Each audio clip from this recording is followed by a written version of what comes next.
नमस्कार, बहुत स्वागत है आपका। आप देख रहे हैं सबसे बड़ा अखाड़ा। मैं हूं आपके साथ शिल्पा तोमर। कांग्रेस की कलह खत्म होने का नाम नहीं ले रही है, चाहे यूपी हो, राजस्थान हो या फिर पंजाब। तीनों ही राज्यों में कांग्रेस की कलह खुलकर सामने आ चुकी है। हाल ही में उत्तर प्रदेश में जितिन प्रसाद ने कांग्रेस का हाथ छोड़कर बीजेपी का दामन थामा और अब राजस्थान में भी सुगबुगाहट तेज हो गई है। राजस्थान में सचिन पायलट पार्टी की गतिविधियों से नाराज कहे जा रहे हैं। विधायकों के साथ उनकी लगातार मुलाकात चल रही है, लेकिन क्या मंथन हो रहा है, इसको लेकर अब तक बात स्पष्ट नहीं हो पाई है। सचिन पायलट ने अशोक गहलोत सरकार से नाराजगी तो जाहिर की, लेकिन ये संकेत भी दे दिए हैं कि वो कांग्रेस में रहकर ही संघर्ष करते रहेंगे। उधर पंजाब कांग्रेस की बात करें तो उसका विवाद भी सुलझाने के लिए गठित 3 सदस्यीय कमेटी ने अपनी रिपोर्ट कांग्रेस हाईकमान को सौंपी।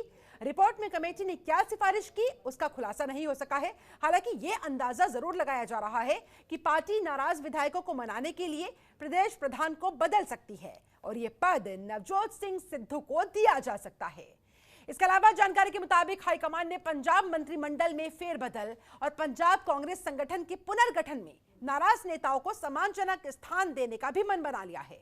ऐसे में नवजोत सिंह सिद्धू को कैप्टन मंत्रिमंडल में मंत्री पद की पेशकश हो सकती है।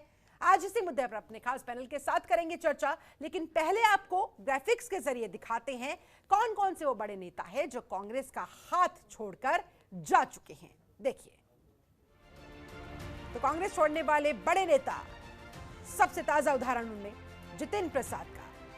ज्योतिरादित्य सिंधिया, ये भी राहुल गांधी के गांधी परिवार के बेहद करीबी रहे हैं। इन्होंने भी कांग्रेस को छोड़कर बीजेपी का कब का दामन थाम लिया। पीसी चाको, ये भी कद्दावर नेता हुआ करते थे कांग्रेस के। बड़े नेताओं की इस लिस्ट में जगदंबिका पाल का नाम भी शामिल है, इन्होंने भी कांग्रेस को छोड़ा। अल्पेश ठाकुर, इन्होंने भी कांग्रेस को छोड़ते हुए अपने उज्जवल भविष्य की कामना के साथ आगे बढ़े। खुशबू सुंदर का नाम इसमें शामिल है। रीता बहुगुणा जोशी, ये कुछ बड़े चेहरे, बड़े नेता, बड़े नाम। टॉम वड़क्कम, जिन्होंने कांग्रेस को छोड़कर अन्य पार्टियों का दामन थामा। और सबसे ताजा उदाहरण इनमें जितिन प्रसाद का। और इस लिहाज से कहा भी जा रहा है कि जितिन प्रसाद के द्वारा बीजेपी ज्वाइन करने के बाद यूपी में मिशन 2022 के लिहाज से ये कांग्रेस के लिए बहुत बड़ा झटका, यानी कि अंदरूनी तौर पर कांग्रेस की जो कलह है वो लगातार देखने को, सुनने को मिल रही है। बार बार गाहे बगाहे सामने आ जाती है। असंतुष्टि का जो माहौल है, इससे पहले भी जिन 23 बड़े नेताओं ने, कद्दावर नेताओं ने, बड़े बड़े चेहरों ने चिट्ठी लिखी थी, जिस तरह से नेतृत्व को लेकर असंतुष्टि उनकी तरफ से जाहिर की गई थी, और ये भी तमाम बड़े चेहरे। ऐसे में बहुत सारे सवाल खड़े होते हुए, मसलन कांग्रेस की कलह कैसे होगी सुलह। जी हां, कलह की ये तार बार बार खुलकर तो सामने आ रही है, लेकिन बड़ा सवाल यह है सुलह कैसे होगी। यूपी, राजस्थान, पंजाब, कांग्रेस में कुछ सही नहीं चल रहा है क्या? हर जगह कुछ ना कुछ गड़बड़ सी महसूस नजर आ रही है। आखिरकार कांग्रेस में कलह की असल वजह क्या है? क्या नेतृत्व कमजोर होने की वजह से कांग्रेस इस तरह से टूट रही है? बहुत महत्वपूर्ण सवाल। कांग्रेस के पायलट के मन में क्या है आखिर? जी हां,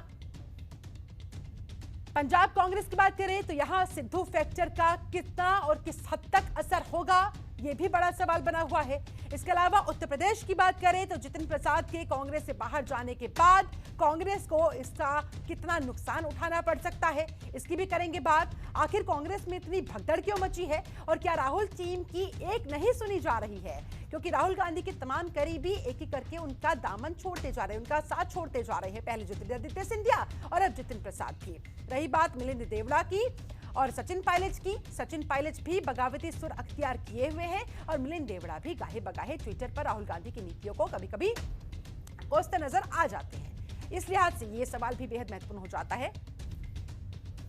और हमारे साथ एक पूरा खास पैनल इस समय जुड़ा हुआ है। पैनल का मैं तारुफ जल्दी से आपसे करवा देती हूँ। हमारे साथ बीजेपी प्रवक्ता दिनेश सिंह जुड़े हुए हैं, हमारे साथ कांग्रेस प्रवक्ता विकेश मेहता जुड़े हुए हैं, हमारे साथ वरिष्ठ पत्रकार रवि पाराशर जुड़ चुके हैं, राजनीतिक विश्लेषक राहुल लाल भी हमारे साथ स्टूडियो में मौजूद है। सबसे पहले आप सभी मेहमानों का बहुत बहुत स्वागत करती हूँ। चर्चा की शुरुआत विकेश मेहता जी आपके साथ करना चाहूंगी। कांग्रेस के अंदर आखिरकार ये कलह इतनी मची क्यों हुई है, इतनी भगदड़ क्यों मची हुई है, और जिस कलह की मैं बार बार बात कर रही हूं, आखिर वो खत्म कब होगी और कैसे होगी?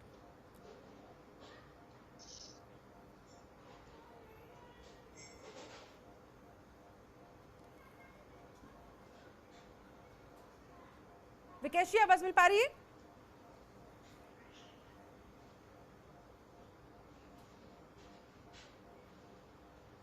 दोबारा संपर्क साधने की विकेश मेहता जी से हम कोशिश करेंगे। हमारे साथ राहुल लाल भी जुड़े हुए, राजनीतिक विशेषज्ञ तौर पे। राहुल जी, आपके पास आते हुए, आप यूपी की बात कर ले, पंजाब की बात कर ले, राजस्थान की बात कर ले, कांग्रेस की तमाम जगह परिस्थितियां इस समय देख रहे होंगे, क्या कुछ पार्टी के अंदर चल रहा है? आपसे मैं यही सवाल का जवाब जानना चाहूंगी कि कांग्रेस के अंदर की ये कलह खत्म होने का नाम क्यों नहीं ले रही है? क्या लगता है आपको? देखिए, एक तरह से चूंकि 2014 से कांग्रेस विपक्ष में है, केंद्र में। जब आप केंद्र में विपक्ष में होते हैं तो कहीं ना कहीं आप कमजोर होते हैं, और ऐसे स्थिति में जो लोग सत्ता तंत्र से जुड़ना चाहते हैं वैसे लोग होते हैं। क्योंकि देखिए, कांग्रेस हमेशा एक बड़ी वो पार्टी रही, 2004 से 2014 तक वो सत्ता में रही, या फिर उसके पहले जो केंद्र में जो सरकारें बन रही थी उसमें भी जो है कि अगर वाजपेयी जी के सरकार को छोड़ दें तो उसके पहले भी अगर हम लोग देखें तो 91 से 96 पीवी नरसिम्हा राव की सरकार रही, बाद के गठबंधन सरकार रही, उसमें भी उन्होंने बाहर से समर्थन दिया था। तो एक तरह से हमेशा केंद्रीय सत्ता में उसकी दावेदारी रही। लेकिन जब वो केंद्र में आप नहीं होते हैं तो स्पष्ट होता है कि वैसे में बहुत सारे लोग जो है कि उनकी राजनीतिक महत्वाकांक्षाएं होते हैं, या फिर बहुत स्पष्ट शब्दों में कई सारे लोग अवसरवादी होते हैं, वो लंबे समय तक विचारधारा के मामले को लेकर केवल टिके हुए नहीं होते हैं। तो ये कारण होता है कि जिस कारण से लोग बाहर जाते हैं। जैसे भी हम लोग मान लीजिए उदाहरण ले रहे हैं सचिन पायलट की, अब उनके पास पर्याप्त संख्या नहीं था। अगर उनके पास पर्याप्त संख्या में वो तोड़ पाते, लोगों को अपने साथ कर पाते, तो आप यकीन मानिए कि वो अभी बीजेपी में होते वो अभी, लेकिन संख्या चूंकि उनकी पर्याप्त नहीं थी इसलिए वो अभी तक कांग्रेस में बने हुए हैं। तो ये एक वास्तविक स्थिति है। मान लीजिए ज्योतिरादित्य सिंधिया जी के पास संख्या पर्याप्त थी, वहां पे हम लोगों ने देखा कि एक तरह से वो सरकार गिर भी गई। तो बीजेपी जो सत्ता में है इस समय, वो एक तरह से सरकार बनाने को लेके, तमाम तरह की चीज़ों को लेके उसका जो रवैया है वो काफ़ी आक्रामक रवैया है। और ये रवैया इस स्तर पे आक्रामक है कि आप अलग अलग दलों में, जैसे एक तरह से मैं कह सकता हूँ इनका स्लीपर सेल तक भी आपको मिल जाएगा अलग अलग दलों में, कि वो इनके साथ अलग अलग संगठनों में लोग पहले से होते हैं। कब इनको एक्टिव करना है, कब डीएक्टिव करना है, उस हिसाब से वो लोगों को एक्टिव और डीएक्टिव करते रहते हैं। लेकिन हाँ शिल्पा जी, देखिए कांग्रेस संगठन में कम से कम देखिए एक चीज तो मैं जरूर मानता हूं कि कांग्रेस नेतृत्व को राष्ट्रीय स्तर पे अध्यक्ष पद को लेके, जो 2019 में राहुल गांधी ने जब इस एक तरह से वो नहीं अध्यक्ष पद पे रहने के लिए तैयार हुए, हाँ। तो उसके बाद से एक जो है कि वहां पे उहापोह की स्थिति बनी है, वो किसी भी संगठन के लिए अच्छी नहीं है। ये तो एक आवश्यक चीज है जिससे मैं सहमत हूँ। लेकिन ये बात से मैं सहमत नहीं हुई कि कांग्रेस नेतृत्व इतना कमजोर हो गया इसलिए सारे लोग जो है कि दाएं से बाएं हो रहे हैं। तो फिर कांग्रेस का ऐसा हश्र क्यों हो रहा है? चलिए ठीक है, लौटूंगी आपके पास। विकेश मेहता जी भी हमारे साथ जुड़ गए हैं। विकेश जी, बहुत बहुत स्वागत है आपका इस खास चर्चा में। विकेश जी, नमस्कार। कांग्रेस के अंदर की इस कलह के पीछे आप क्या वजह मानते हैं, और उस वजह का कोई समाधान आप लोग क्यों नहीं निकाल पा रहे हैं? क्योंकि एक राज्य की बात नहीं है, वैसे भी आपकी सरकारें, आपकी पार्टी की सरकार बहुत गिने चुने राज्यों में है, और वहां भी इस तरह से तमाम आप लोगों के विपरीत चीजें निकलकर सामने आ रही है, कलह की स्थिति बनी हुई है। क्या वजह मानते हैं, और इसके समाधान की तरफ आप लोग कैसे कदम उठा रहे हैं? देखिए शिल्पा जी, आपने जो बात उठाई है, देश में चुनी हुई सरकार, जो लोग वोट दे देते हैं और जनमत देते हैं, विधायकों की संख्या हमारे पास ज्यादा होती है। इसके बाद भी बीजेपी ने जो घटनाक्रम चुना है अपने, इस बार हमने एक नया, हम भी कई वर्षों से राजनीति में हमने देखा कि पहली बार विधायक की खरीद फरोख्त इस रूप में करना। एमपी में हमारी सरकार कैसे गिरा दी आपको पता है, कर्नाटक में क्या हुआ वो पता है आपको। ये प्रलोभन देके जो 25-25, 30-30 करोड़ रुपए देके एक विधायक को प्रलोभन देना, मंत्री पदों की लालच देना, उनको उनके घर पे ईडी के छापे पड़वा देना, केंद्र सरकार की शक्तियों का दुरुपयोग करना। हमारी भी सरकार रही है यूपीए फर्स्ट और 2 में, तब मैं भी प्रदेश में एनएसयूआई और यूथ कांग्रेस में और राष्ट्रीय लेवल पे रहा हूं, लेकिन मैंने कभी भी नहीं देखा कि कांग्रेस इस प्रकार का काम बीजेपी के नेताओं को तोड़ने का किया हो। कोई स्वेच्छा से अपनी मर्जी से आ रहा हो तो अलग डरा धमका के ऐसा प्रेशराइज करके और बना रहे। आप देखो बंगाल में कैसे कितने चुनाव के टाइम पे नेता पकड़ पकड़ के ले आए थे, आज मुकुल जी वापस चले गए। लेकिन ऐसे तो फिर सवाल ये उठता है ना कि क्या कांग्रेस की कड़ी इतनी कमजोर है कि कोई भी आसानी से तोड़ दे? कमजोर की बात नहीं मैडम, पैसों का लालच, पद का लालच, ये आदमी की अति महत्वाकांक्षा को गिरा देता है। और कांग्रेस कभी भी ऐसा काम नहीं करती। कांग्रेस संस्कारी पार्टी है। आप मुझे एक उदाहरण बताओ कि हमने बीजेपी की सरकार इतनी चल रही है पर हमने कुछ चेष्टा करी हो गिराने की। असम में इन्होंने क्या किया, मणिपुर में क्या किया, गोवा में क्या किया, राजस्थान में अभी क्या किया आपको पता है पिछले दिनों में, और कर्नाटक में और मध्य प्रदेश का तो आपके सामने प्रूव है, पूरे विश्व को पता है कि देश में हमारी डेमोक्रेसी को इन्होंने कैसे नुकसान पहुंचाया। इस प्रकार की जनता देख रही है इनके काले कर्मों को, आज नहीं तो कल इनके अति का अंत होगा। लेकिन आप ये बताएं, फिर आप अपने ही असंतुष्ट नेताओं को संतुष्ट क्यों नहीं कर पा रहे हैं? क्यों उन्हें पार्टी के अंदर, संगठन के अंदर घुटन महसूस होती है और वो बाहर का रास्ता फिर अख्तियार करते हैं? और ये कोई आज की नई बात नहीं है।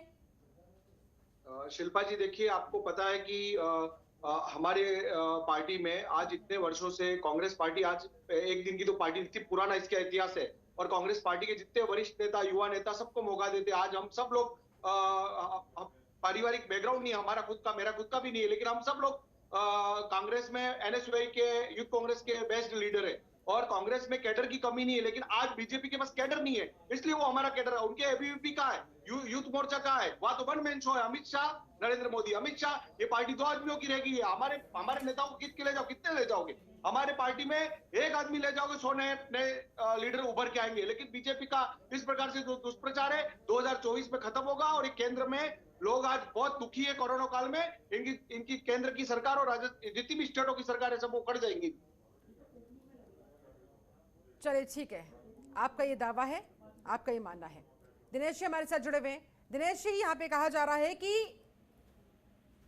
कांग्रेस जो कर रही है अपने स्तर पर सही कर रही है, लेकिन आप लोगों की तरह नहीं है कम से कम, कि जिस तरह से एमपी में, जिस तरह से कर्नाटक में प्रलोभन देकर, लालच देकर आपने कांग्रेस की वहां पर सरकारें गिराई, कम से कम उस स्तर पर कांग्रेस अभी नहीं आई है। शिल्पा जी, जो अभी कांग्रेस के साथी कह रहे थे और कुछ बातें जो है राहुल लाल जी ने कही है, दोनों का मैं आपको सिलसिलेवार जवाब देता हूँ। देखिए, दिक्कत क्या है, किसी भी पार्टी को चलाने के लिए उसकी नीति होनी चाहिए, नियत होना चाहिए और नेतृत्व होना चाहिए। आज कांग्रेस के साथ दुर्भाग्य क्या है, ना तो कांग्रेस पार्टी की कोई नीति है, अगर है तो उनको प्रवक्ता बताएं, उनकी नियत क्या है वो कम से कम देशवासियों को आज बताएं, और उनमें नेतृत्व कौन सा है वो जरा कम से कम देशवासियों को बताएं। नेतृत्व के लिए तो राहुल लाल जी ने खुद स्वीकार किया इस चीज को। और तीसरी चीज, अभी हमारे कांग्रेस के साथी कह रहे थे कि हमारे यहाँ एक सामान्य सा भी कार्यकर्ता जो है पार्टी के लिए काम करता है। अरे, हमारे यहाँ अगर प्रधानमंत्री जी हैं वो भी सामान्य से कार्य करता है, और जितने भी ऊपर से नीचे की अभी बात कर रहे थे, एबीवीपी की बात कर रहे थे, युवा मोर्चा की बात कर रहे थे, जो लोग भी हमारे यहाँ है ना, वो सब नीचे से होकर ऊपर आए हुए हैं। हमारे यहाँ ऐसा नहीं है कि कोई एक परिवार में पैदा हो गया तो सारे परिवार के लोग नेता बन जाएंगे। समस्या क्या है, देखिए, समस्या की जड़ में जाना होगा, समस्या को पहचानना होगा। अगर वास्तव में कांग्रेस पार्टी अपने रोग का निवारण करना चाहती है तो सबसे आवश्यक है कि डायग्नोज। जब आप डायग्नोज ठीक से कर लेंगे तो फिर ट्रीटमेंट भी ठीक से करेंगे। लेकिन कांग्रेस पार्टी की विडंबना क्या है, ये जानते हुए भी कि हमको डायग्नोज की आवश्यकता है, डायग्नोज नहीं करेंगे। अगर बीमारी अगर सर में है तो इलाज अगर आप पैर की करेंगे शिल्पा जी, तो कैसे बीमारी दूर हो पाएगी?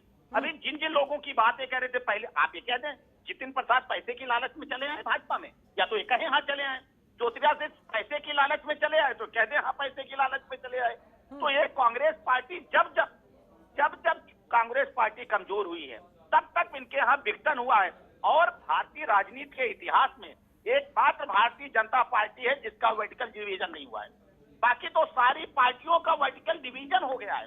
क्यों नहीं हुआ? उसका कारण, क्योंकि भारतीय जनता पार्टी वो पार्टी है जो सिद्धांतों पर और मूल्यों पर आधारित पार्टी है, जिसके पास नीति है, जिसके एक स्पष्ट नीयत है और एक सक्षम नेतृत्व है। आप बताइए, अभी आपने शिल्पा जी कहा कि अभी उत्तर प्रदेश में जितिन प्रसाद जी आए, अभी आप कह रहे हैं राजस्थान में सब कुछ ठीक ठाक नहीं चल रहा है, पायलट जी वहां नाराज हैं, सब देख रहे हैं, मीडिया उसको दिखा रहा है, पहले भी नाराज थे, किसी तरह से बांध के रखे हुए हैं। लेकिन जब किसी भी हवाई जहाज को उड़ाने के लिए आप पायलट की जगह आप किसी ट्रक ड्राइवर को बैठा देंगे तो कैसे हवाई जहाज उठा पाएगा? आप अपने नेतृत्व को कुंद कर रही है कांग्रेस पार्टी। ऐसा नहीं कि इनके यहाँ लीडर नहीं है, लेकिन जब उन लीडरों की तरजीह नहीं होगी पार्टी में, आप अपने एक जिसको देश की जनता स्वीकार नहीं कर रही है, ऐसे युवा चेहरे को चमकाने के चक्कर में अनावश्यक रूप से अपने आप हीरो को खोते जा रहे हैं। मैं कह रहा हूँ ये ज्योतिरादित्य सिंधिया कोई सामान्य कार्यकर्ता नहीं थे इनकी पार्टी में, या जितिन प्रसाद कोई सामान्य कार्यकर्ता नहीं है, या सचिन पायलट जी कोई सामान्य कार्यकर्ता नहीं है, जवाब ले लेते हैं तुरंत इस मिलिंद बात देवड़ा का। कोई सामान्य कार्यकर्ता विकेश नहीं जी, है। विकेश जी, आप जवाब दीजिए। आपने प्रलोभन देने की बात कही, लालच देने की बात कही, ज्योतिरादित्य सिंधिया और जितिन प्रसाद को लेकर क्या कहेंगे? क्या वो किसी लालच में गए होंगे? देखिए, ये ऐसा बता रहे हैं कि इन्होंने एक शब्द का इस्तेमाल किया कि बीजेपी एक ऐसी पार्टी है जो डिवाइड नहीं हुई और बीजेपी दूध की धोई हुई। मैं आपको कह रहा हूँ, हमारे 35 लोगों को मंत्री इन्होंने वहां पर विधायक के टिकटों से वापस। आपके मेरी बात सुनिए, आप मध्य प्रदेश कभी आप मध्य प्रदेश जाके देखिए, आपके मेरी बात से मेरी आप बात सुनिए। आपके बोलने का मौका था तब मैं नहीं बोला, तो मैं आपसे और तेज बोल सकता हूँ, लेकिन मैं आपसे निवेदन करूंगा कि हम संस्कार लेके पैदा हुए, बीजेपी में टिकट दिए, आपके कैडर बेस के लोग तो रह गए। आप जाके देखिए कभी एमपी में जाके, आप कभी एमपी का दौरा करिए, इनको भेजिए, आप देखिए उनके बीजेपी के कैडर के लोग तो और संघ के लोग तो रह गए। कांग्रेस से चुने हुए लोगों को लालच दिया, उनको उन्होंने टिकट दिया, फिर शिवराज सिंह चौहान ने जाके और आउट ऑफ वे जाके सरकार का दुरुपयोग करके उनको चुनाव जितवाया और मंत्री बनवाया। वो आपका कांग्रेस बीजेपी का कैडर का लीडर कहाँ गया, जो इतने वर्षों से वहां उस सीट पे मेहनत कर रहा था? आपको थोड़ी बहुत भी शर्म नहीं आई वहां सरकार गिराते हुए? आपने कर्नाटक में भी यही काम किया, आपने सभी जगह ये काम किया। अब आप मुझे बताओ, गोविंद सिंह राजपूत रेवेन्यू मिनिस्टर थे हमारे कांग्रेस की सरकार में, कमलनाथ जी के मंत्रिमंडल में, जिन्होंने हमारे साथ यूथ कांग्रेस और एनएसयूआई में काम किया, उनको प्रलोभन देकर वहां पे मंत्री पद दिया। तो उस सीट से जो काम कर रहा था उस कार्यकर्ता का क्या हुआ? बीजेपी का जो इतने वर्षों से वहां पे काम कर रहा था, इनको पूछो ना, कैसे दिल पे हाथ रख के पूछो, इनको अंदर से सब बातें निकल आएंगी, लेकिन इसका जवाब नहीं है। ये हर जगह राजस्थान में भी यही करना चाहते हैं। ठीक है, लेकिन विकेश जी, मैंने जो आपसे सवाल किया था सिंधिया को लेकर और प्रसाद को लेकर, उस पर आपने जवाब नहीं दिया है। और रही बात बीजेपी ने क्या किया है क्या नहीं किया है, उसको छोड़ देते हैं एक पल के लिए। लेकिन ओवरऑल अगर तस्वीर पर गौर किया जाए तो बीजेपी को बहुत ज्यादा जनता का सपोर्ट मिल रहा है, जो कांग्रेस को नहीं मिलता नजर आ रहा है। यही तो सवाल है कि आखिरकार कांग्रेस की कमी कहां रह रही है? आखिरकार राहुल गांधी, सोनिया गांधी कांग्रेस पार्टी को उस स्तर पर क्यों नहीं ले जा पा रहे जहां पर ये आज की तारीख में होनी चाहिए? ये इतनी पुरानी पार्टी है, आखिरकार जो बार बार कलह की बात सामने आ रही है, इसका समाधान क्यों नहीं निकल पा रहा है? विरेश जी, उसके बाद फिर दिनेश सिंह से जवाब दूंगी।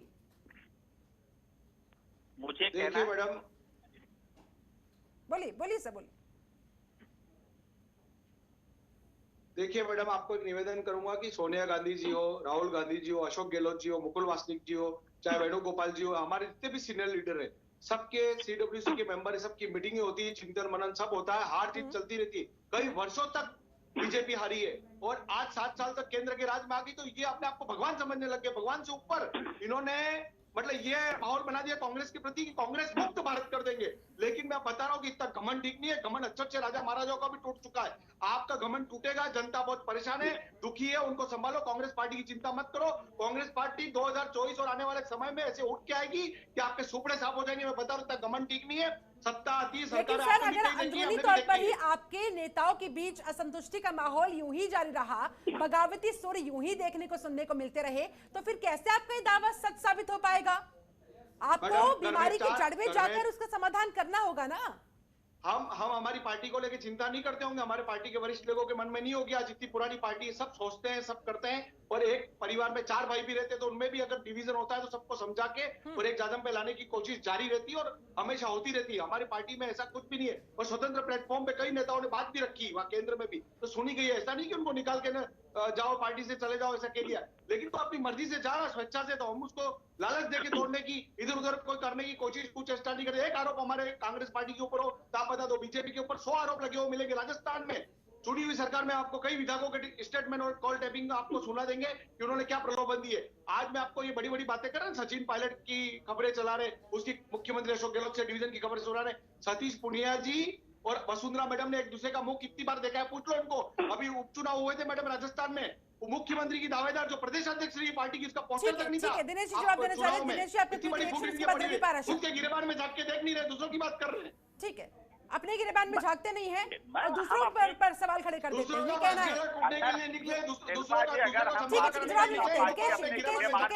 उसके बाद रवि पाराशर। अगर भारतीय जनता पार्टी अपने गिरेबान में न झांकती होती तो हम अपने काबिल दोस्त को बताना चाहते हैं कि हमारी संख्या 2 थी ना, आज हम बहुमत की सरकार चला रहे हैं। तो हमको पूरब की पार्टी कही जाती थी, आप पूरब, पश्चिम, उत्तर, दक्षिण चारों तरफ भारतीय जनता पार्टी का सुशासन है। हम चिंता भी करते हैं, चिंतन भी करते हैं। और जो कमियां होती हैं उसको हम सोचते नहीं। जरा एक मिनट रुक जाइए ना, आप ही कह रहे थे बीच में नहीं बोलते ना, जरा सुनिए आप, जरा सुन लीजिए। आपको चिंता हो रही थी कि पूनिया जी और वसुंधरा जी, आज पूनिया, अरे जरा सुनिए ना, सुनने का सवाल उठाइए तो उत्तर लेने की क्षमता होनी चाहिए ना। अभी आप कह रहे थे मत बोलिए, अभी आपको क्या हो गया, दौरे पर हैं क्या? एक एक करके सर, एक एक करके मेरे से धरना होगा, प्लीज एक एक करके। आप सुन लीजिए भैया, अरे सुन लीजिए ना, अरे विकेश दौरे मत पर सुन लीजिए ना, क्या होगा? ठीक है, आपने सवाल खड़ा किया है तो सर एक बार जवाब सुनाइए, उसके बाद रवि पाराशर भी इंतजार कर रहे हैं, प्लीज उनके पास मुझे जाना होगा। दिनेश जी जल्दी से अपनी बात पूरी कीजिए। ये चरित्र होता है पार्टियों का। मैं ये कह रहा था कि कह रहे थे पूनिया जी और वसुंधरा जी, आज दोनों लोग भारतीय जनता पार्टी में हैं, एक नेता प्रतिपक्ष है, एक अध्यक्ष है, उस पार्टी छोड़ के कहीं चले गए क्या? अरे जरा एक मिनट हो गया आपका। चलिए ठीक है, ठीक है। मैडम का एक चुनाव में पोस्टर नहीं लगा। मैं आपके बीच में बोलूंगा तो आप बीच में बोल नहीं पाएंगे, सुन लीजिए जरा। अगर चर्चा करनी है तो अपने समय पर करिए, चर्चा करिए, चले आए उठकर। अरे आप सुनिए ना, अरे आप देखिए, आप शब्दों का ध्यान रखिए। नहीं बोलता हूँ तो बीच में मत बोलिए, सुन लीजिए फिर सवाल करिए। आप सुनिए, आप क्या सुन रहे हो? अरे जरा सुन लीजिए, आपकी जनता ही नहीं सुन रही है, देखो तो आपके देश की जनता सुन रही है, जरा सुनिए। सुन रही तो हम गलत बात नहीं कर रहे, हम बता रहे हैं सुनिए ना कि आपकी पार्टी में आप दूसरों की पार्टियों का बड़ा पोस्टमार्टम करने निकले, अपनी खुद की पार्टी और अपने खुद के गिरेबान में झांक के देखिए कि क्या हो रहा है राजस्थान में। हो गया भाषण आपका, जरा सुन लीजिए ना, उसके बाद कान का इस्तेमाल करेंगे तो मुंह का जबान का इस्तेमाल अच्छे से कर लेंगे। सर प्लीज मुद्दों पर आते हैं, तथ्यों पर आते हैं सर। इस तरह से एक दूसरे पर तंज कसने से कुछ नहीं होगा। चलिए ठीक है, लौटूंगी आप दोनों के पास। दिनेश जी प्लीज मैं आऊंगी आपके पास। रवि पाराशर काफी देर से वेट कर रहे हैं, मुझे उनके पास जाना होगा। रवि जी, कांग्रेस इस तरह से आखिरकार क्यों टूटती जा रही है? और सिंधिया के बाद जितिन प्रसाद के बाद क्या अब अगला नंबर सचिन पायलट का नजर आ रहा है, जिस तरह से तस्वीर फिलहाल इस समय दिखाई दे रही है? क्या कहता है आपका विश्लेषण? शिल्पा जी, थोड़ा सा अभी तक तो बातें समझ में आई नहीं, क्योंकि एक दूसरे पे बहुत हमलावर रहे दोनों विचारों के, दोनों पार्टियों के लोग। थोड़ा ऐतिहासिक परिप्रेक्ष्य की बात बहुत हल्के हल्के से छुआ। हम थोड़ा सा और पीछे जाएं और एक जो सिद्धांत है, व्यावहारिक सिद्धांत है, उसको ध्यान में रखें कि जो रास्ता हम तय करते हैं वो रास्ता जहां जाता है हमें लेके जाता है। कांग्रेस ने आजादी से पहले की बात नहीं कर रहा हूं मैं, आजादी के बाद जो रास्ता चुना, जाहिर है कि वो रास्ता उन्हें उसी मंजिल तक ले जाएगा जिसकी हो सकता है कि परिकल्पना उस समय उस दौर में नहीं की गई हो। कांग्रेस की टूट की बात हम कर रहे हैं तो कांग्रेस में टूट का इतिहास जरा देख लें। सबसे बड़ी और सबसे पहली टूट कांग्रेस में इंदिरा गांधी तत्कालीन प्रधानमंत्री थी, 1969 की बात है। और उस समय राष्ट्रपति चुनाव हुआ था और कांग्रेस के जो अधिकृत उम्मीदवार थे नीलम संजीव रेड्डी, उनको तत्कालीन प्रधानमंत्री संगठन चाहता था और तत्कालीन प्रधानमंत्री इंदिरा गांधी नहीं चाहती थी। उन्होंने वीवी गिरी को दोबारा चुनाव लड़ाया, लिहाजा ये पहला ऐसा मामला होगा कि संगठन ने प्रधानमंत्री रहते हुए अपने किसी सदस्य को पार्टी से निकाल दिया। और कांग्रेस, इंदिरा गांधी ने कांग्रेस आर रिक्यूजिशनिस्ट बनाई और कांग्रेस ओ। उस समय इंदिरा गांधी की जो कांग्रेस थी उसको कांग्रेस इंडिकेट बोलते थे, कांग्रेस आर नाम था लेकिन उसको इंडिकेट बोलते थे, इंडिकेट यानी इंदिरा। और कांग्रेस ओ को कांग्रेस सिंडिकेट बोलते थे। बहरहाल ये पुरानी बात हो गई। उसके बाद 1978 में कांग्रेस में दोबारा टूट हुई और प्रभावी टूट हुई, फिर इंदिरा गांधी कारण बनी उसका और कांग्रेस आई बनी, जो कांग्रेस आज हम बरत रहे हैं, देख रहे हैं, वो 1978 में उसका स्वरूप हुआ। और एक तथ्य यह भी है कि जितनी क्षेत्रीय पार्टियां इस समय देश में प्रभाव में हैं, सत्ताओं में हैं या विपक्ष में हैं या जिनकी से है, उनका मूल कांग्रेस ही रहा है। और तथ्य यह है कि 20 बार से ज्यादा विभाजन कांग्रेस का प्रभावी रूप से हुआ। छोटा मोटा तो बहुत हुए हैं, जैसे नारायण दत्त तिवारी चले गए, फलाने चले गए, वापस आ गए, तो ये छोटी मोटी घटनाएं बहुत हुई हैं। मैं वही कह रहा हूं, मेरा पहला वाक्य याद कीजिए कि जो रास्ता आप सफर पर निकलते समय, अगर मैं गाजियाबाद से मेरठ रोड पर निकलूंगा तो मेरठ ही पहुंचूंगा। कांग्रेस की राजनीति के जो मुख्य बिंदु हैं, अगर हम उनका गौर से अध्ययन करेंगे, सामाजिक तौर पर खास तौर पर, तो हम देखेंगे, मैंने पहले भी कहा है और फिर कहूंगा कि जो नीति और नियत लेकर हम चलते हैं, हमारा हश्र वही होता है। अगर इमरजेंसी के दौरान, मेरा अपना मानना है, इस पे कांग्रेस के प्रवक्ता अपनी राय रख सकते हैं और जो हमारे राहुल लाल जी हैं वो भी राय रख सकते हैं कि अगर इंदिरा गांधी, चर्चा को आगे बढ़ाएंगे, राहुल लाल जी की प्रतिक्रिया लेंगे और यही जानने की कोशिश करेंगे कि जब बार बार कांग्रेस के अंदर ये बात सामने आ रही है, बगावत के सुर बार बार उठ रहे हैं, असंतुष्टि का माहौल बार बार देखने को सुनने को मिल रहा है, तो फिर आखिरकार हाईकमान इसका कोई समाधान अब तक क्यों नहीं कर पा रहा है? और रही बात नेतृत्व की, तो बार बार एक ही नाम पर आकर गाड़ी क्यों अटक जाती है? उससे आगे क्या कांग्रेस को, सोनिया गांधी को कोई चेहरा, कोई ऐसा व्यक्तित्व नजर आता ही नहीं है? राहुल जी आपकी बात, उसके बाद चर्चा। देखिए, रवि पराशर जी बिल्कुल ऐतिहासिक परिप्रेक्ष्य हम लोगों को ले गए। हाँ।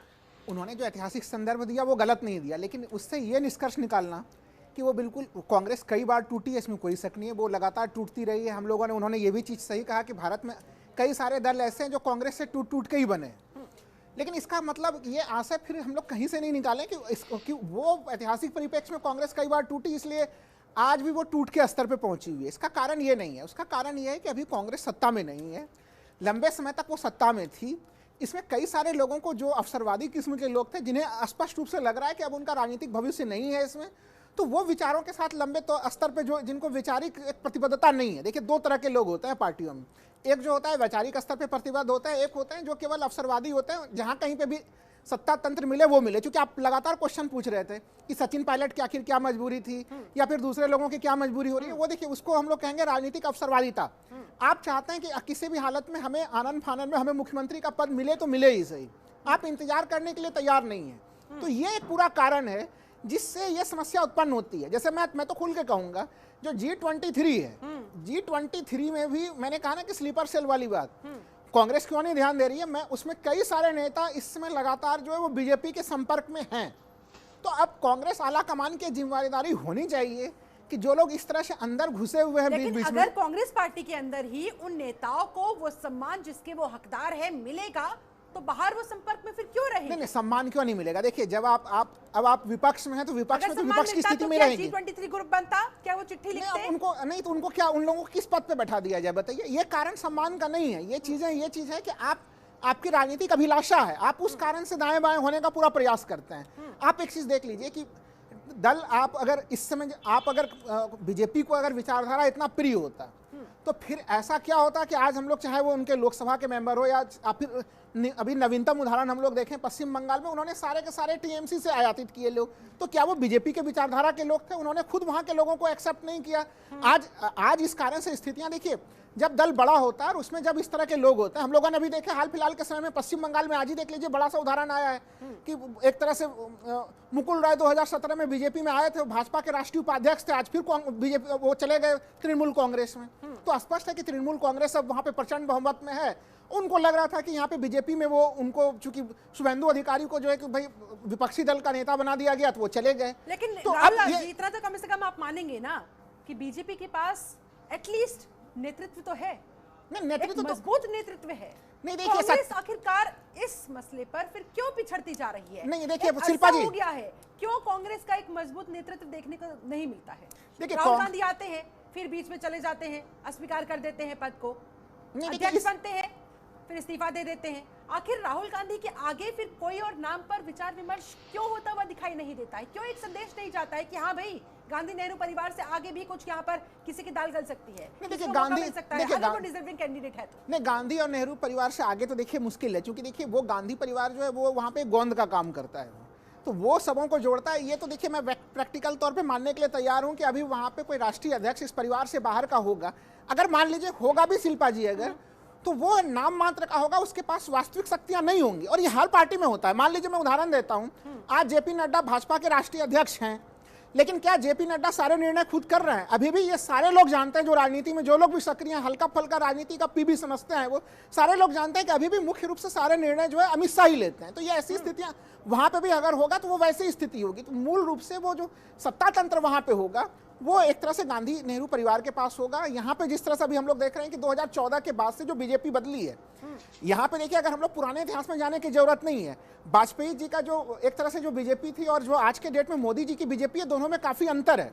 तो इस स्थिति में यहाँ पे भी पार्टी को केवल 2 ही लोग चला रहे हैं। ये एक भ्रम की स्थिति है, लोगों को लगे कि नहीं बहुत सारे लोग मिलकर कोई कलेक्टिव रूप से यहाँ पे कोई निर्णय लिए जा रहे हैं, तो भ्रम की स्थिति है। विकेश जी, आपके पास आते हुए जिस तरह से राहुल लाल जी ने कहा 2014 का इन्होंने जिक्र किया, यही मैं जानना चाह रही हूं कि 2014 के बाद बीजेपी जिस तरह से ऊपर की तरफ उठी है, कांग्रेस उसी स्पीड के साथ नीचे की तरफ क्यों गिरती हुई जा रही है? और अब भी कांग्रेस का कुछ ज्यादा अच्छा भविष्य नजर आ नहीं रहा है। तमाम तरह की कलह की खबरें रोजाना देखने को सुनने को मिल जाती है। इसलिए तो मैं बार बार आपसे बस यही सवाल करना चाह रही हूँ, इसी सवाल का जवाब लेना चाह रही हूँ कि आखिरकार ऐसा क्यों होने दिया जा रहा है?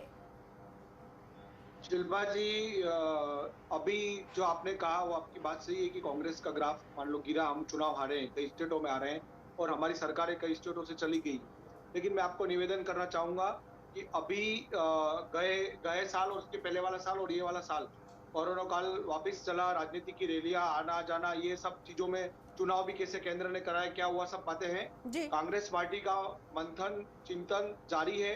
कांग्रेस पार्टी में अंदरूनी रूप से अच्छी तैयारियां चल रही है और आने वाले समय में आप देखिएगा बहुत अच्छी तैयारी के साथ, अच्छे चेहरों के साथ में कांग्रेस फील्ड में उतरने वाली है और केंद्र में और आने वाले समय में बहुत 2 साल के अंदर वापस राजस्थान, मध्य प्रदेश और ये कई स्टेटों में चुनाव वापस आ रहे हैं। छत्तीसगढ़ में बहुत अच्छी तैयारी के साथ कांग्रेस चुनाव लड़ेगी और वापस जीत के आएगी।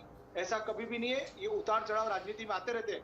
मजबूत विपक्ष जिनको नहीं चाहिए ऐसी, लेकिन चढ़ाव तो अभी कांग्रेस का हाल फिलहाल में कुछ कहीं देखने को मिला ही नहीं ना। बार बार उतार की तरफ ही कांग्रेस जाती जा रही है। इसलिए मैंने आपसे सवाल किया था कि आखिरकार मैडम हमारे जड़ तक जाने की आवश्यकता क्या आपको महसूस नहीं होती है, या फिर जो सबसे बड़ा कारण होता है सर, संगठन की मजबूती। लेकिन अगर उसी संगठन में असंतुष्टि अगर घर कर जाएगी तो फिर मजबूती कहां से हो पाएगी?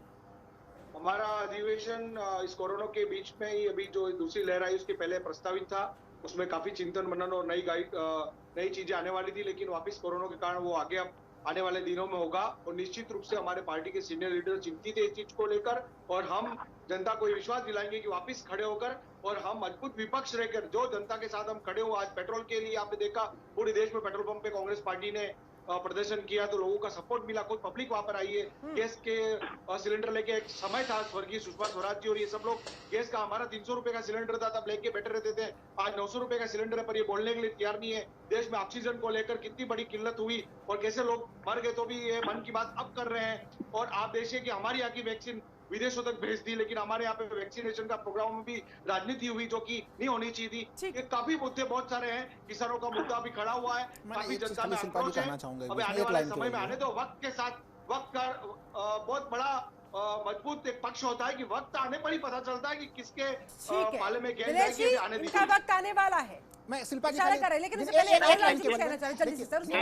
यहाँ पे बीजेपी के भी प्रवक्ता हैं और कांग्रेस के भी हैं, खाली मैं एक चीज जोड़ूंगा। देखिए जल्दी से, बीजेपी के साथ क्या है कि अब तक वो अभी भी विपक्षी पार्टी की भूमिका में वो काम कर रही है और कांग्रेस के साथ समस्या क्या है कि वो अभी भी जो है कि विपक्ष की भूमिका को वो सीख नहीं पाई है। जिस तरह से तमाम मुद्दे हुए वहां पे उसको जैसे एक्टिव होना चाहिए, विरोध करना चाहिए, वो विरोध की कमी दिखी। हाँ। और बीजेपी अभी भी जो है कि लगातार सवाल विपक्ष से पूछ रही है, जबकि उनको पूरा का पूरा सत्ता सौंपा गया। तो दोनों दलों की जो भूमिका है, इन दोनों दलों को अपनी भूमिका को समझने की जरूरत है, ये बात मैं कहना चाह रहा हूं। ठीक है दिनेश जी, देखिए असल में राहुल लाल जी जैसे जब राजनीतिक सलाहकार होंगे ना, राजनीतिक विश्लेषक होंगे, तब कभी अगर कांग्रेस पार्टी चिंतन भी करना चाहती है तो फिर चिंतन नहीं करती है। उसको लगता है कि राहुल लाल जी जैसे लोग तो सब सही बता रहे हैं, वो कमियां तो भाजपा में गिना रहे हैं, कांग्रेस में तो कोई कमी नहीं है। और उतार चढ़ाव नहीं है शिल्पा जी, आपने खुद उस चीज को कह दिया कि जब उतार ही उतार हो और जिस गोंद की ये बात कर रहे हैं कि एक दूसरे को बांधे रखने का काम कांग्रेस पार्टी करती है। अरे भैया उस गोंद में आप राहुल लाल के बारे में कह रहे हैं, थोड़ा अभी उत्तर प्रदेश में 15-20 दिनों से क्या घटनाक्रम चल रही थी आप बता दीजिए। एक शब्द आपके बीच में बोला क्या? मैंने बोलने की बात नहीं है, मैंने तो बीच में एक हस्तक्षेप किया है कि आपने नाम लेके कहा। तो आप ये बता दीजिए कि क्या आप एक बड़ी सी पार्टी चला रहे हैं, उसमें आंतरिक मतभेद की स्थिति नहीं हो रही है? उत्तर प्रदेश में तमाम घटनाक्रम किस दिशा में इशारा कर रहे होते? आप मिलाएंगे तो ये घटनाएं वहां पे भी घट रही है और जब आप सत्ता से हटेंगे आपका केंद्र मंत्री कमजोर होगा तो वो स्थिति और आएगी। राहुल जी एक बार जवाब मिले, आप पूछेंगे ठीक है ये कौन दिनेश सा जी, बोलिए टेस्ट होता बोलिए है? दिनेश जी। शिल्पा जी मैं सुनता हूँ, हाँ बोलिए दिनेश ये जी, क्या तरीका होता है? बोलिए दिनेश तरीका जी, क्या वो होता चुप है? हो गए, वो चुप हो गए, उन्होंने बीच ये में एक तरीका point गलत add है, on किया था। बिल्कुल गलत ठीक है, तरीका है राहुल पॉइंट गांधी। जोड़ा है भाई, आप तो राहुल उसी गांधी मुद्दे को मत खींचे बनिए। जा रहे हैं। ठीक है ठीक है ठीक है, इतना बचपना आपके अंदर है। ठीक है, दिनेश जी जरा बोलिए। सा धैर्य रखिए, फिर पूछ लीजिएगा। आगे अरे बढ़ते हैं बचपना दिनेश जी, है कि क्या चीज है, उसका बचपना है। उसका राहुल सर्टिफिकेट गांधी- हमें दिनेश जी से नहीं चाहिए। हमें अपना सर्टिफिकेट दिनेश जी आपसे नहीं चाहिए कि मेरा बचपना है कि क्या चीज है। कृपया आप मुद्दे का जवाब दे दीजिए, आपके पास सवालों का जवाब नहीं है, इसलिए आप व्यक्तिगत हमले में लगे हुए हैं। आपसे एक बार फिर से राहुल लाल जी, मैं आपको सुन रहा था, मेरे पास जवाब है कि दिनेश जी, नहीं? मुद्दे जवाब पर तो आइए, लिखते। मुद्दे पर आइए, चले आए हैं राजनीतिक विश्लेषक बनने। अरे तो मैं क्या आपसे अनवैक्ति लेकर राजनीतिक विश्लेषण पढ़ूंगा? दिनेश जी, प्लीज, मैं भी कर सकता हूँ, चले आए बीजेपी नेता बनने के लिए, बीजेपी का बचाव भी नहीं कर पा रहे, मैं भी आपके ऊपर आरोप लगाता हूँ कि आप बीजेपी का कैसे प्रवक्ता है, कि आप बीजेपी का बचाव करने में सक्षम नहीं, आपके पास प्रश्नों के उत्तर आप नहीं है। जैसे हम अघोषित प्रवक्ता बैठ कर ठीक है, नहीं अघोषित क्या प्रवक्ता राहुल जी, एक है? सेकंड। आप कौन सा प्रवक्ता है, आप बता दीजिए। आप बचाव भी नहीं कर पा रहे किसी मुद्दे पर। उत्तर प्रदेश का मामले में कोई जवाब नहीं है आपके पास, पश्चिम बंगाल के मामले में कोई जवाब नहीं है आपके आरोप पास। मत लगाइए, व्यक्तिगत तंज की इजाजत यहाँ पर नहीं होगी, प्लीज, आप दोनों से दरख्वास्त है। अरे दिनेश जी, शिल्पा जी, मैं किसी के बीच में बोला, क्या दरखास्त है? जवाब पर आइए सर, सीधे जवाब पर आइए। मैं ये कह रहा हूँ कि देखिए, जो अभी हमारे कांग्रेस के साथी कह रहे थे, जो राहुल लाल जी ने कहा, यही विडम्बना है इस पार्टी की। हमारे अध्यक्ष के ऊपर राहुल लाल जी ने कहा, मैंने बीच में नहीं टोका। उन्होंने कहा आज जेपी नड्डा जी राष्ट्रीय अध्यक्ष है, फैसले कोई दूसरा है, शर्म नहीं आती? जानकारी है नहीं, फैसले दूसरे ले रहे हैं। और राहुल लाल जी आज स्लिप ऑफ टंग भी कोई चीज होता है कि नहीं होता है? मैं आपको चुनौती देकर स्लिप ऑफ टंग भी कोई चीज होता है कि नहीं जरा होता है सुनिए, दिनेश जी? जरा ये सुनिए, चुनौती कोई देकर बड़ा सा कहता चीज हूँ आपने नहीं खोज जरा दिया सुनिए। आपने। ये ये स्लिप ऑफ टंग कहते हैं इसको, मुद्दे का जवाब आपके पास है और आप इधर से उधर दाएं से बाएं हुए जा रहे हैं। सुन लेते हैं। अरे सर सुनिए ना राहुल लाल जी, शिल्पा जी, भारतीय जनता पार्टी का अगला राष्ट्रीय अध्यक्ष कौन होगा बता सकते हैं? कोई नहीं बता सकता। क्या जेपी नड्डा जी अध्यक्ष हुए नहीं बता सकते? इससे पहले अमित शाह जी हुए बता सकते हैं, राजनाथ जी हुए बता सकते हैं। यहाँ तो गांधी परिवार के आगे 5 अंगुलियों से आगे बढ़ी नहीं रहे। जवाहरलाल जी, इंदिरा गांधी जी, राजीव गांधी जी, सोनिया गांधी जी, राहुल गांधी जी, फिर प्रियंका गांधी। इससे आगे इनको बढ़ना होगा। जो लीडर है ना, लीडरशिप को आप रोक नहीं सकते हैं। और जब लीडरशिप को कुंद करने का काम कांग्रेस पार्टी करती है तो लोग कहाँ जाएंगे, जरा बताइए ना। आप प्रतिभा को आप रोकेंगे तो प्रतिभा किसी की मोहताज होती है। आप उसको आगे करना चाहते हैं जिसके पास प्रतिभा आई नहीं, तो मुबारक हो आपको, आपकी लीडरशिप आपको मुबारक हो। हम तो इसलिए चिंतित थे कि सबसे बड़ी पुरानी पार्टी है, आप जरा पुनर्जीवित रहिए, जरा अच्छे से लड़ेंगे, हमारे साथ संघर्ष करेंगे तो अच्छा लगेगा। ठीक है, रवि लेकिन अगर पारेसर आप आपके यही पास करना आते चाहते हुए हैं क्या और इसी बात का फायदा बीजेपी उठा रही है क्योंकि कांग्रेस का नेतृत्व कमजोर है तो अल्टीमेटली चुनावों में फिर फायदा मिलता है बीजेपी को और इसीलिए नहीं, बीजेपी ठीक है। तेजी के साथ आगे बढ़ती जा रही है। उसकी अपनी मजबूती तो है ही, उसकी अपनी नहीं, मजबूती तो नहीं, है ही, नहीं। लेकिन कांग्रेस की कमजोरी कहीं ना कहीं बीजेपी के लिए मजबूती का काम करती है। नहीं शिल्पा जी, देखिए एक तरफ तो इनकी कमजोरी है, दूसरा जो हमारे देखिए जनता देखिए अभी भी कांग्रेस का शासन है ना गुजरात में, आज राजस्थान में है, छत्तीसगढ़ में है, महाराष्ट्र में है ना, जनता तुलना ठीक है दिनेश जी, आऊंगी आपके पास। रवि पारेसर से मैंने पूछा।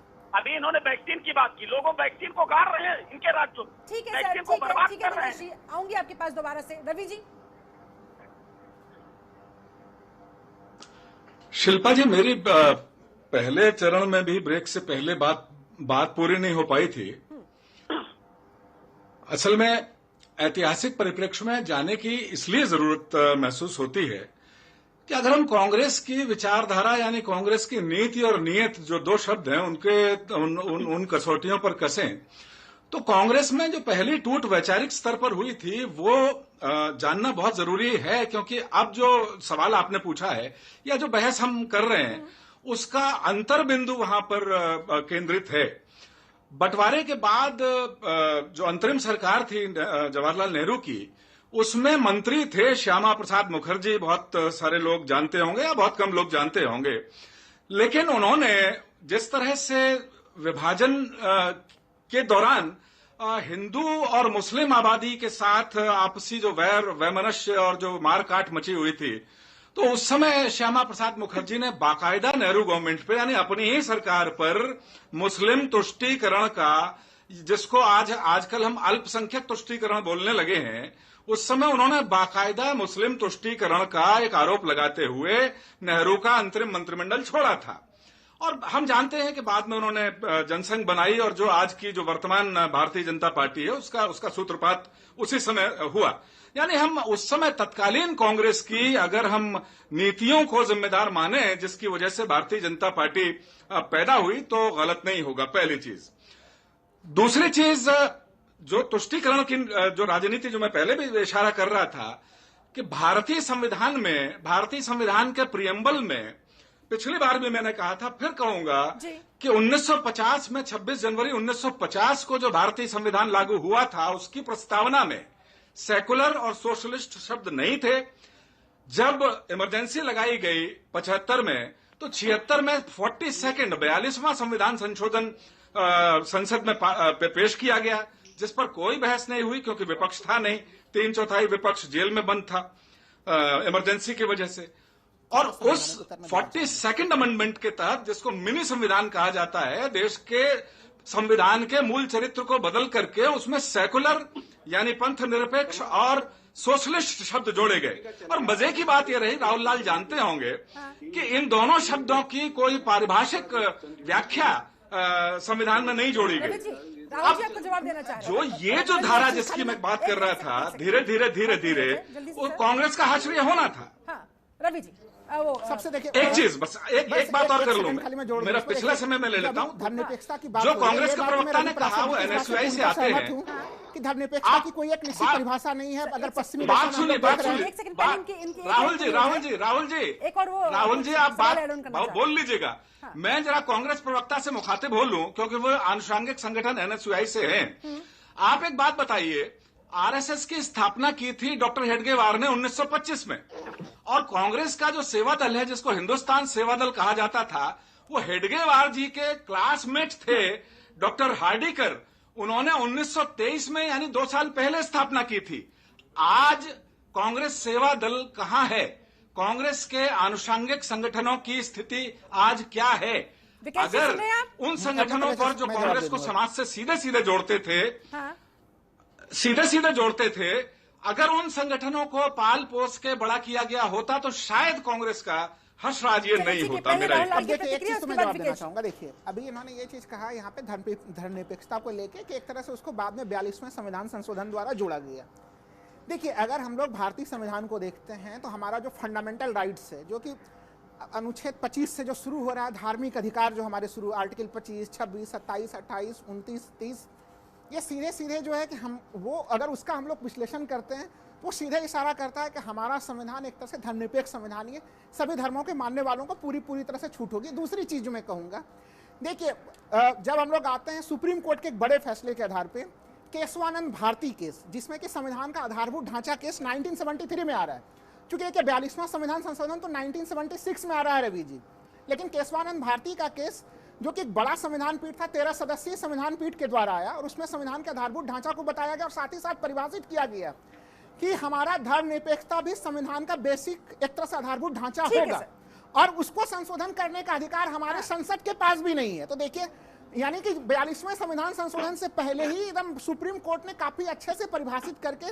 धर्मनिरपेक्षता को संविधान का आधारभूत ढांचा बता दिया। इसलिए इसको लेके कहीं कोई मतभेद वाली स्थिति नहीं है, चाहे आप उसको प्रस्तावना में रखें या ना रखें, उससे कोई विशेष फर्क नहीं पड़ता, पहली चीज। और दूसरी चीज को बार बार ये चीज कहा जा रहा है, इससे हम लोग आज के टॉपिक पर रिलेट नहीं कर रहे हैं कि वो घटनाएं घट गई इसलिए कांग्रेस टूट गई। देखिए, अगर लंबे समय तक अभी जिस तरह से बीजेपी प्रचंड बहुमत में है, अगर ये लंबे समय तक विपक्ष में रहेगी तो रवि जी वो टूट आपको उसमें भी दिखेगी। आज के पीढ़ी में ये धैर्य नहीं है कि वो विचारधारा के साथ जुटे हुए रहे। टूट हो गई, ठीक है, वो समझ में आती है, लेकिन एक जो मंथन की बात कही जाती है, उस मंथन के बाद कुछ निकलना भी तो चाहिए। इतना लंबा समय हो चुका है, उसका कुछ रिजल्ट भी तो, कुछ परिणाम भी तो सामने आना चाहिए। देखिए, मैं कार्यक्रम की शुरुआत से कह रहा हूँ कि कम से कम राष्ट्रीय स्तर पर अध्यक्ष कौन हो, चाहे वो राहुल गांधी हो, सोनिया गांधी हो, जो भी है, पूर्णकालिक अध्यक्ष कांग्रेस पद को होना चाहिए। ये एक उस जगह पे कांग्रेस की कमी हो रही है, उसको त्वरित तौर पे पूर्णकालिक अध्यक्ष पद जो है उसको देना चाहिए। इससे उहापोह की स्थिति जरूर खत्म होती, लेकिन हाँ, आप राहुल जी 3 जुलाई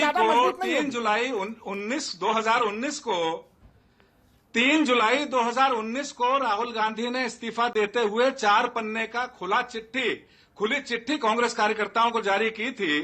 3 जुलाई 2019 की बात हो रही है, अब जुलाई आने वाला है।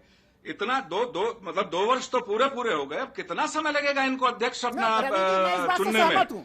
रवि जी, आपके इस बात से मैं सहमत हूं। मैं भी कार्यक्रम की शुरुआत से ये चीज कह रहा हूं कि इस मामले को कांग्रेस को त्वरित तौर पे इसको सॉल्व कर लेना चाहिए, चाहे वो राहुल गांधी कोई बनाना चाहते हैं, चाहे जिनको सोनिया। गाड़ी ड्राइवरलेस होगी तो जाहिर तौर पर उसका एक्सीडेंट तो होना ही है, आज नहीं तो कल होगा, किसी न किसी दुर्घटना का वो शिकार होगी ही। नहीं, देखिए ये जो आज जो हम बात कर रहे हैं, जितिन प्रसाद क्यों छोड़ के गए, इसकी भूमिका भी आप जानिए। 23 लोगों ने जो लेटर बम कांग्रेस आला कमान को भेजा था, लेटर बम कांग्रेस आला कमान के दरवाजे पे फोड़ा था, ये उसी की परिणति है। लगता है संपर्क उनसे कट गया है हमारा। रवि जी, आप जितिन प्रसाद पर आते हैं, बोलिए सर। हाँ, मैं ये कह रहा था कि हम जो आज का घटनाक्रम या कल का घटनाक्रम जो है, कांग्रेस की लेटेस्ट टूट है, जितिन प्रसाद का कांग्रेस छोड़कर बीजेपी में जाना, ये कोई अचानक हुई घटना नहीं है। आप याद कीजिए 3 जुलाई 2019 को राहुल गांधी ने मई 2019 में जो आम चुनाव हुए थे उसकी हार की जिम्मेदारी ली, और मुझे लगता है कि पहला ऐसा कांग्रेस का अध्यक्ष रहा होगा राहुल गांधी के तौर पर जिसने हार की जिम्मेदारी ली और बाकायदा इस्तीफा देते हुए 4 पन्ने की खुली चिट्ठी कांग्रेस जनों के नाम ट्वीट की। ये शायद कांग्रेस के लोकतांत्रिक इतिहास में मुझे लगता है कि पहला सुनहरा अध्याय होगा। आखिरकार इस तरफ ध्यान क्यों नहीं दिया जा रहा है? आखिरकार जो जड़ में समस्या है उसका जब तक समाधान नहीं होगा तब तक परिणाम कैसे निकल पाएगा? चलिए, मेरे पास समय की कमी है, आप सभी से मैं फाइनल कमेंट चाहूंगी। सबसे पहले राहुल लाल, अब आगे कांग्रेस किस तरफ बढ़ती हुई इन तमाम तरह की परिस्थितियों के बीच? देखिए, 2 चीजें होती है जब आप निर्णय नहीं लेते हैं तो देखिए, और निर्णय की स्थिति से एक तो ये, इसका लाभ क्या हो रहा है? लाभ तो ये हो रहा है कि जब हम गलत परिस्थितियों में आते हैं तो उसमें हमें सही लोगों की पहचान होती है। तो कांग्रेस में इस समय अवसरवादी किस्म के लोग बिल्कुल दूर से ही पहचाने जा रहे हैं। जितिन प्रसाद को जिस तरह से महिमा मंडित किया जा रहा है भारतीय जनता पार्टी के द्वारा, क्या वो उनकी शख्सियत है भी? लेकिन जो लेकिन हाँ, राहुल गांधी के इतने करीब रहे हो, गांधी परिवार के दशकों तक इतने करीब रहे हो, जितिन प्रसाद की बात कर ले या फिर ज्योतिरादित्य सिंधिया की बात कर ले, उन्हें अवसरवादी कैसे कह सकते हैं सर? नहीं, अब ये कोई सर्टिफिकेट तो नहीं कि राहुल गांधी को कोई करीब होगा। तो यही तो मैं कह रहा हूं कि देखिए, अगर ऐसी परिस्थितियां कांग्रेस की नहीं आती ना तो ये टिप्पणी कभी नहीं होती। तो जब आप बिल्कुल विपरीत परिस्थिति में आते हैं तभी संकट के काल में ऐसे लोगों की पहचान हो पाती है। अगर कांग्रेस सत्ता में होती तो आपको ये एक भी व्यक्ति दाएं बाएं होते हुए नहीं दिख जाते। हम तो लगातार फोरम में अंदर अपनी बात रख रहे हैं लेकिन हमारी कहीं सुनवाई ही नहीं हो रही है। सुनवाई देखिए, उनको क्या करेंगे फिर? नहीं, उनको देखिए, मुख्य रूप से ये चीज नहीं है कि उनको सुनवाई। अब ये बताइए ना कि एक राज्य में एक ही तो मुख्यमंत्री होगा, तो एक युवा को, मान लीजिए सचिन पायलट जी को धैर्य तो रखना होगा ना। इसमें अशोक गहलोत जब पूरी तरह से संचालन कर रहे हैं फिर भी आप जो है कि लगे हुए हैं उसमें। दिनेश जी मुस्कुरा रहे हैं, पता है उस पूरे घटनाक्रम के पीछे भारतीय जनता पार्टी खड़ी है, तो ऐसे में मुस्कुराना भी स्वाभाविक है। जल्दी से सर, 10 सेकंड। बस मैं सिर्फ ये कह रहा हूँ राहुल लाल जी जो मैं भी मुस्कुरा रहा हूँ, मुझे भी हंसी आ रही है। को महिमा मंडित किया जा रहा है। अरे इनके राष्ट्रीय सचिव थे, 3 बार मंत्री रहे भैया केंद्र में। वो इतिहास रहा, लेकिन उसके बाद का इतिहास देख लीजिए 2014 के बाद। मैं यही कह रहा हूँ कि समस्या कांग्रेस पार्टी के मूल में यही है शिल्पा जी। वो हम कह रहे हैं इनको पता है, डायग्नोज करने के बाद इनको पता है कि बीमारी कहाँ है, लेकिन उसके बाद भी उस बीमारी का इलाज नहीं करना चाहते। क्योंकि अगर उस बीमारी का इलाज कर देंगे, करना नहीं चाहते या कर नहीं पा रहे हैं, ये भी बड़ा सवाल बना हुआ है। गांधी परिवार पर आ जाएगा, वो खत्म हो जाएंगे। ठीक है, विकेश मेहता, कांग्रेस को आप लोग किस तरफ लेकर जा रहे हैं? सर, अगर दूसरों में ही कमियां ढूंढते रह जाएंगे तो अपनी कमियों को कब सुधारेंगे? अपनी पार्टी के भीतर की असंतुष्टि के माहौल को कब खत्म करेंगे? खत्म होगी तभी तो परिणाम निकलने शुरू होंगे। शिल्पा जी, मैं एक बात आपको कहना चाहूंगा कि सभी की फाइनल कमेंट सर जल्दी से बोलिएगा। सबकी बातों को मैंने सुना।